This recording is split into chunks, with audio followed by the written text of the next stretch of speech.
Welcome to sunny Greece. We're out here on the dock and we'd love to show you around Matilda because I know a lot of you have been interested in how things work. So without further ado, we'll get started. Okay, so the first thing is how do you get onto the boat? And we have what's called a passerelle. They're very common here in Greece. It's like a little gangplank that folds down at the back. With ours, when you step aboard, the first thing you'll notice is the tender secured here on the davits, and then we have a swim deck. And then there's stairs that go up and down to the cockpit. The swim deck's great. You do have to lower the tender down, but when we're out at anchor, it's beautiful to be able to just sort of step in off the back here and go swimming. And there's a fold-out ladder and a few things there like that. All right, so once you've stepped off the passerelle, there's a few steps up here into what we call the cockpit area. One of the first things we always do on the boat is take our shoes off. We've found this little basket very handy for storing our shoes, which is great. And then here we've got a big seat on the back, which is really comfortable when the boat's underway, especially because it's out of the wind. There's a portable, oh hello Rosie, there's a portable table and chairs here. Let me show you the flybridge.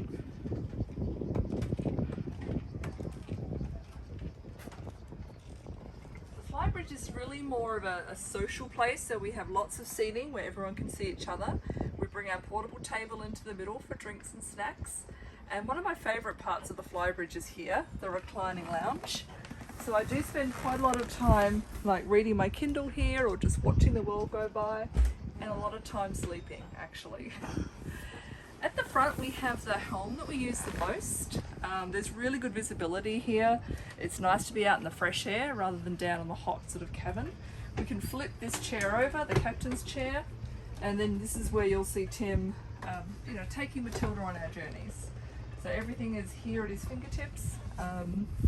And we absolutely love the shade as well. It's really important in the Greek summer to stay nice and cool. This is the bow of the boat. Obviously there's a hatch that leads down into the guest cabin. You can actually see that red line that's stretched out to the front and to the sides. That's our clothesline.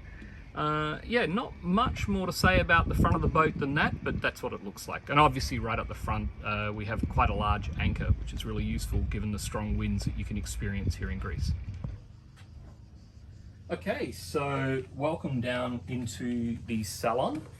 As you can see, we've got quite a lot of living room space here, and this table and chairs are a big feature. The table's great. We often sit around here for breakfast. We've had meals here. There's lots of storage underneath all of these chairs, and it folds down into a bed, which is really useful. If I come around this way, over here we have the main helm station, and then over here we have my favourite feature, which is the coffee machine, Karina's favourite feature, which is the TV where we can watch Netflix. We have portable Wi-Fi, which is awesome, so we get 4G, we can use it for everything. Most islands have like a 4G cell phone service, so we get really good Wi-Fi, and it operates on battery, which is great. And yeah, lots of storage. Secret compartments everywhere. Here's our little bar, and then lots of storage down below, and then lots of storage up above in the cupboards behind us as well. So yeah, that's the salon. Okay, so this is the main helm station. As you can see, there's a lot of buttons and a lot of instruments. They're not as scary as they first seem, but if we look up the top here, this is just a domestic, indoor-outdoor thermometer. It's 31 degrees in the boat at the moment, which surprisingly we're quite used to. We have a chain counter here, which tells us how much chain we've put out. It needs to be calibrated. This is a wind gauge, tells us which direction the wind is coming from and how strong. This is a forward-facing depth gauge. Here we've got the generator controls. We've got full battery at the moment, but then we're plugged into shore power, so that's cheating. Windscreen wipers, navigation lights, light here for this area, the horn, control the anchor up and down, the automated bilge pumps, manual bilge pumps, a Navtech system, which is an old system that broadcasts information about weather that we don't use, controls to turn the AIS on and off, which is an automated information system for ships. It's like a GPS that broadcasts to other ships who you are, where you're going, and how fast you're traveling. And then, of course, the radio here. On the main console here, we've got twin engine diesels, so we have 2 throttle controls. We've got the engine computer, fuel gauges, not on at the moment because I don't have the engines on, but we have about a quarter of a tank in each at the moment. We have 1,800 litres of fuel aboard, so at the moment we're carrying a bit over 400 or 500 litres. The rev counters for each engine. When you drive boats, it's less about the speed that you're going and you drive more to the revs. So we typically cruise at about 2,100 RPM, which gives us around about 8.5 knots, which corresponds to traveling 8.5 nautical miles an hour. We've got the Raymarine computer. This is an old one, and we're hoping to upgrade this to something with a touchscreen, but it still has a lot of features. Obviously, navigation maps. You can see us sitting here in Lavrion Marina at the moment. And then it has a whole range of different features where you can switch between different pages. We could turn, I'm not going to do it, but we could turn the radar on. We can switch between combining the depth gauge and the radar, and the navigation, for example, or the depth gauge and the radar. So there's a whole range of different things that you can actually do with this, which is quite neat. So that's pretty much it. We have bow thrusters and stern thrusters, so we can move the front of the boat sideways or the rear of the boat sideways. Very useful, quite noisy and fun. And then the only other sort of main thing, we have a remote control for steering the ship. This is so we have an autopilot, which is this thing here, and you basically just dial up the direction you want to go and it will keep the boat on that heading. Or you can actually turn this on and you can use this like a remote control and sit back upstairs and just use the autopilot to steer the boat from the remote, which is quite nice. The last thing here we have, not our favorite feature, I will be honest, is the main control panel for the boat. It's awkward to get to. You sort of have to sit on this stair and lean in. And here we have the 2 different power systems. So we have our DC system, our AC bank here. We're on AC at the moment, because alternating current, because we're on shore power. This is also the bank that we'd use if we had the generator on. So we can switch between shore power and the generator if we turn it on. And then this controls the 12 volt DC battery system. And the way in which it works is that some systems are only battery powered. So for example, the cabin lights. The cabin lights are only ever on battery power, and the AC system is a battery charger thing here, which needs to be on. The AC system will keep the batteries charged up, and then you have the cabin lights here, which run off battery. So that's it, and then cut-offs for the batteries here, so you can physically switch off the terminals to the battery. And then in the corner here, we have the emergency engine stops and the emergency fire control system. So let's take a look at the galley. Come on down. We need to go down the stairs to our galley. It's called a galley down, which just means the kitchen is really halfway down between the bedrooms and the main living area. And the reason for that is so that we have a lot more space up in the salon, a lot more space to walk around and have people there. And we've also got a nice little work area near the coffee machine, which is great. So when you head down, first thing you'll notice is that there's a lot of kind of lids with holes in them. And really these are just little lids that you can remove. And then they expose different parts of the galley. And then we store these lids in this holder here. So the sink, for example, is covered because often when you're moving, you want surfaces and you don't really want things rattling around the sink. In the sink, we've actually bought a nicely fitting draining rack so that when we do the dishes, we can just pop them on the draining rack and leave them to sort of self-dry. And that's nice and hidden away. We've got our little compact scrubbing brush that we store inside the sink and a really teeny tiny dishwashing liquid holder, because you really want to make things quite small and compact on a small galley like this. Around the corner here is where most of our appliances and cooking materials are stored. So again, we need to lift the lid when we want to do something, pop that away, and it's pretty much just like a big bucket full of stuff. There's no organization, it's a big pit, and it's just about rummaging through and finding what you need. A lot of our appliances and gadgets are quite small and collapsible because we don't have a lot of space to store big, colanders, for example. So these sort of things are wonderful. And we have the cutest little kettle I've ever seen. So again, 2 people here, we just need to make 2 cups of tea. We don't need to boil too much water, and we don't want to store a big gigantic kettle. So lots of small appliances are great. Over on this side we have our cooktop. And again, most of the time this is down, but when you want to use it, you need to lift it up and secure it in 2 places to make sure it doesn't fall down if the boat is rocking and you're cooking while you're underway. So we have 3 burners and some surprise baklava.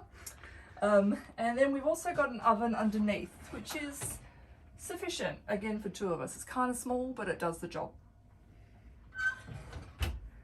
We have, again, more storage here, which we use for our recycling.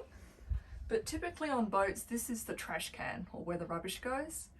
We decided that having a big lid like this was a bit inconvenient. So instead, in the other corner of the galley, we installed just a kind of homemade laundry basket that keeps our plastic bags inside. So we have open trash, because when we're chopping and cooking and opening packages and things, it's way easier to not think about a lid and just throw your trash in an open container. Probably one of the most important appliances here is our marine refrigerator. So what's different about this one is the old style kind of freezer up top and the main area below. And it's very secure and it's very well insulated. You actually have to push this button up to release it so that you can get into each of the compartments. So that tricks a few people who are on board who are desperate to get a beer out of the fridge and they can't open it. They just pull at the button. You need to really release it before you can get inside. And lastly, we have our microwave, which we do use quite a bit. And of course, every kitchen and everywhere on the boat, we have to think about safety. So we've got the fire blanket right here so that it can be pulled quickly and thrown on top of any fire that happens, as well as a fire extinguisher, nice and handy. 2-sided cupboards are super handy when you're on the other side and you need to get some cutlery or some glasses and you don't want to come all the way down into the galley.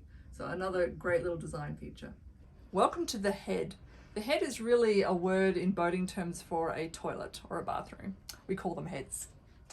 So this is a kind of a combination toilet and shower head. So what happens is there's a railing across the ceiling here, and if you want to have a shower, you just shut the door and you pull this curtain right across all around you. And then there is a shower fitting up here in the corner, and you can just turn it on and have a shower in this whole room, just sort of surrounded by the curtain. It's pretty pokey, but you know, you can get the job done. It's a very kind of molded room with just a couple of storage cupboards. So we keep our first aid down here, again, so that people who are guests who are in the galley, they can see the sticker, they know that's where the first aid is if they need it. And we've also got a range of other first aid things here with labels telling people what's inside the cupboard. Because a lot of the drugs here in Greece are, have Greek writing on them and we don't know what they are, so we've provided a bit of a translation. If you need seasickness tablets or Panadol, you can come in here and get those things. Little hidden toilet roll as well. As we come around the corner here, we have the toilet. And this is a marine toilet, not like your average domestic toilet. If I lift the lid, you'll see what I mean. Quite a small little hole there. So it looks a little different. It operates virtually the same. You do your business, and then you have buttons here to flush the business away. You've got a macerator to chew things up and make them smaller if you need to. And then you have a refill button here, which puts water back into the toilet. So it's kind of, a few steps involved rather than a household toilet where you just flush and walk away. The other important thing about marine toilets, and in fact any bathroom in Greece, is do not put paper in the toilet. So a lot of places in Greece, probably most places, will have a sign like this and just remind tourists that toilet paper does not go in the bowl. Toilet paper goes in the little bin next to the toilet. And that is because the Greek plumbing system is quite old, quite narrow, and just regularly gets clogged with actual paper products. So if you come and join us on Matilda, this is where you get to stay. This is the guest cabin. It lies sideways into the bow of the boat. There's room for 2 people. It's a small bed, let's be honest. But, you know, you have a large hatch here that lets in the air. There's 2 portals either side. There's a lot of storage up above on both sides for soft furnishings. And then, like everywhere else in the boat, you can pull back these cushions and, you know, you'll see that we have storage behind every single seat, has storage behind it and underneath it. There's also a lot of storage underneath this bed as well. I'm not going to go in there. Those of you that follow the blog will know that that's also in the front underneath this mattress where the anchor fuse is, which is really annoying. That cupboard at the back stores the anchor. And then we have a cupboard here. And in here, there's some hanging space, but we also use it to store water because we have quite a lot of water that we store. You know, we need to top up again, but usually this cupboard is fairly full with water from top to bottom. And now we're heading down into the main cabin. One of the things we really like about Matilda is that this is a nice, wide, spacious main cabin. So that makes it very comfortable for us to feel like we're at home. We've also got a lot of different storage cupboards. I actually haven't even filled them all yet. So this one, for example, really cute. Totally empty. Haven't thought of what should go in there yet. We have needed to buy a kind of portable air conditioner because we do find that even though there are 4 portals and a really large escape hatch and window here, that during the heat of the Greek summer, it is just getting too hot for us to sleep comfortably. So we picked up this little one for 200 euros. Not bad for a good night's sleep. It's a little noisy. But we know we have to feed the pipe out of the portal, but it does really help us get a good night's sleep, and Rosie loves it too. So she often comes in and sleeps on the bed here with us at night. So it's nice and cool for her. I've never had a toilet so close to my bed, and that is brilliant. I quite like that. So it's a mere 3 steps, and here is our ensuite bathroom. We've got a fairly spacious feeling area in there, and round the corner, so behind this area, is a shower cubicle. So instead of the wet head where you had to put a curtain around you, we've actually got a fully enclosed shower cubicle there, which is tight but a little easier to use. As we move around, another kind of handy feature of Matilda is the fact that we have a built-in washing machine. So this gets quite a bit of use because we have a lot of towels that get used from lots of swimming. But beautiful Miele brand, works a charm. It does an express load in 32 minutes. So by the time you've sort of remembered to go check the washing machine, it's done. So you can get your washing done nice and fast. And there's a lot of storage in here too. So the boat takes advantage of every nook and cranny to make sure that you are maximizing the space. So we've got extra kind of hanging space for winter jackets and things that we might not use. And we basically call this the laundry. So it's a lot of our storage of our bits and bobs, laundry related. And we typically almost just chuck things in and shut the door. So it's not super organized, but it works for us. So all of the doors on the boat, you close kind of normally, but then you have these extra push buttons which lock them in place. Again, so when the boat is moving and underway, none of these pop open and things don't fall out and cause a problem. So we've got our beautiful children here, of course, and I can look at them when I wake up in the morning and when I go to bed at night. We've just got a laundry basket out, nice and handy. I actually managed the art of standing at the top of the stairs and throwing things so they land in here, and I'm not a sporty person, so I'm quite proud of myself. And then again, we just have a load more drawers and cupboard space. So yeah, really nice little cabin for us. And of course, the highlight of any tour is the engine room. So we're back in the salon. We just move the chairs out the way. We fold back the carpet, and you'll notice it's a little messy under here, but this actually helps grip it and stopping it moving while we're underway. And we fold this up. Oh, the dog doesn't always love that. And then you can, if you want, lift out the table and flip up the other side as well. But if you bring it over here, what you'll see is we have 2 engines. We have twin Volvo D260 engines. This is the port engine here, and then over here we have the starboard engine. They're basically identical, except they face some of the things on slightly different sides, but other than that, they're the same. you know, I'm down here fairly regularly because we have to come on down and check the oil. We refill the oil there. We check the coolant, which involves getting your head in this small gap between the top of the roof and the engine there to look into it. So yeah, the engines. I'm sitting on currently the generator, so I'll just turn around. So back on this side here, we have the generator. This gives us our AC power, and we have to run the generator maybe about an hour a day when we're out off on anchor when we don't have power. We have a lot of other systems in here. You know, you can see, for example, what do we got? Okay, that's the freshwater pump. So that pulls the water out of the freshwater tank and then distributes it throughout the boat. So every time we run the taps, you'll hear that pump go off.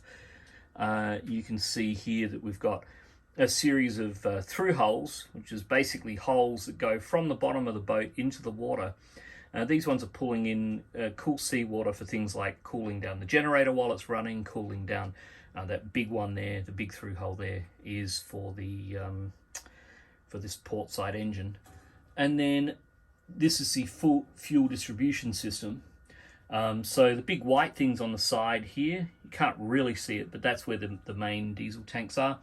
These filters at the back are Raycor filters, and they pre-filter the fuel. They separate, primarily used for separating the water out of the diesel. Unfortunately, diesel often contains water in it, and when it sits in large tanks like like this boat, for example, 1800 litres, it can separate out, and water inside the engines is a bad thing. So obviously this pre-filters it out. It also takes out other contaminants. You can see in the corner here we've also got our fire extinguisher system for the engine room.